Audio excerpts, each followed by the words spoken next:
All right, welcome to This Explainer. Today, we're unpacking a literally epic journey of the soul from an ancient text called the Ginza Rabba. And honestly, we're going to frame this in a way that just makes total sense for us today. Think of it like a story about dropping into the ultimate, chaotic, multiplayer server that we call real life. It's an ancient narrative about the very beginning of human existence, but you know what? The themes are actually incredibly modern. So, let's kick things off with a massive question, one the story tackles head-on. Have you ever just felt like an absolute alien in your own life? Like you look around at school, scroll through social media, or just walk down the street, and you feel totally disconnected from this heavy, intimidating, and let's be real, sometimes super toxic environment?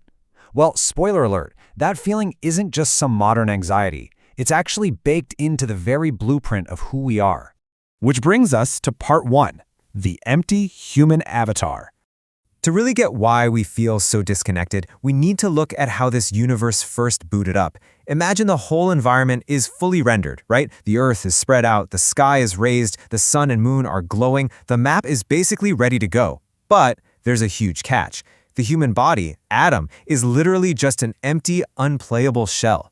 It is a crazy stark contrast. On one side, you've got the pure, radiant world of light. This is the soul's origin point. It's a perfect, totally safe home. But on the other side, you have this physical body down on Earth. It's essentially this lifeless, heavy, intimidating avatar that the soul is supposed to inhabit. Just imagine having a perfect, peaceful existence and then suddenly being told you have to pilot this clunky, heavy suit in a seriously dangerous world.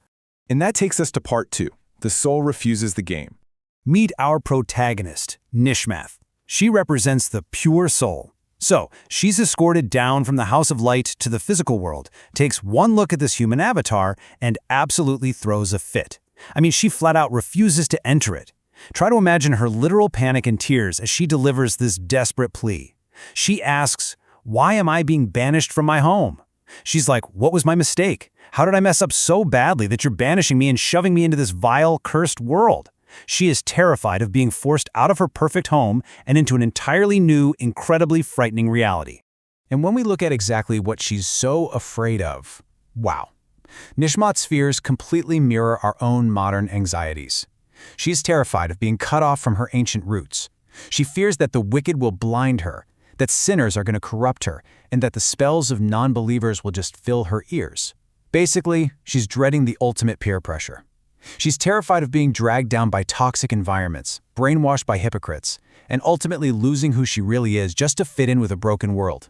She actually looks at her escorts and asks, "Will the wicked blind me? Will the sinners corrupt me?"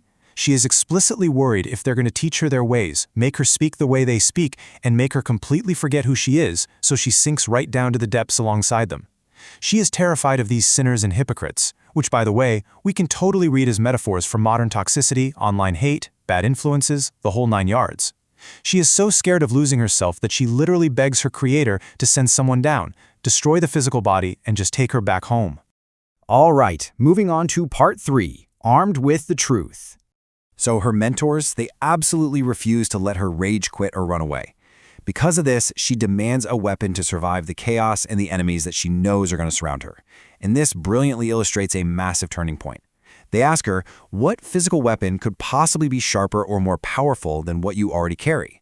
See, her true power-up isn't a literal physical sword or heavy armor.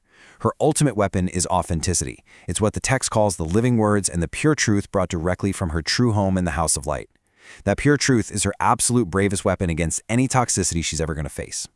Next up is part 4, A Universe Built for You.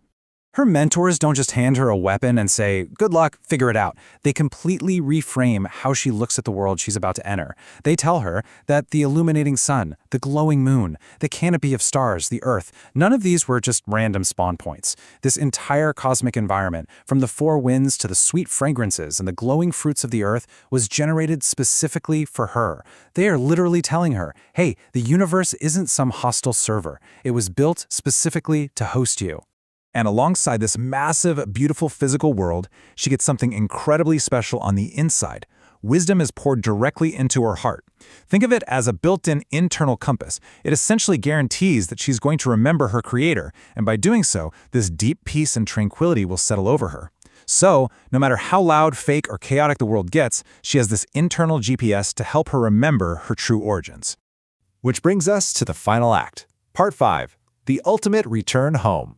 Knowing that this earthly game is completely temporary, that time is just going to pass like a shifting shadow, and that true justice will eventually prevail, Nishmoth finally makes her move.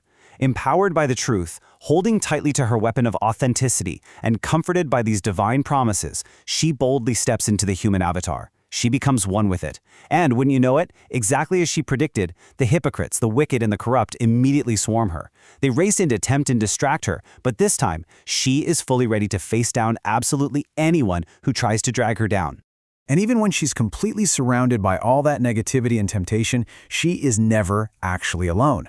Her guardian, this divine figure from the realm of light, sees her, steadies her, and literally clothes her in an armor of divine light. It's like a personal force field. The soul is constantly protected by this inner radiance that no amount of worldly toxicity can actually penetrate. Before stepping back, her guardian leaves her with one final, incredibly profound instruction. He reminds her that she comes from the house of the king, the ultimate reality, and because of that, she is told, "Be careful in your words and pure in your actions in this temporary house." Honestly, this is the ultimate piece of survival advice for inhabiting a human avatar.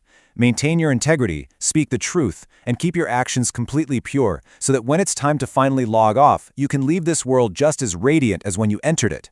As we wrap up this incredible ancient story, I want to leave you with this thought.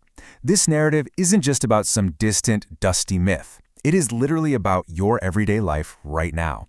You might feel like an alien sometimes, completely surrounded by pressure, noise, and fakeness. But you have to recognize your own inner light. You possess that exact same internal compass of wisdom. So I have to ask you, how will you wield your weapon of truth in the world today? How are you going to use your authenticity to conquer the intense pressures of the real world? Keep that weapon sharp, stay true to who you are, and I'll see you in the next explainer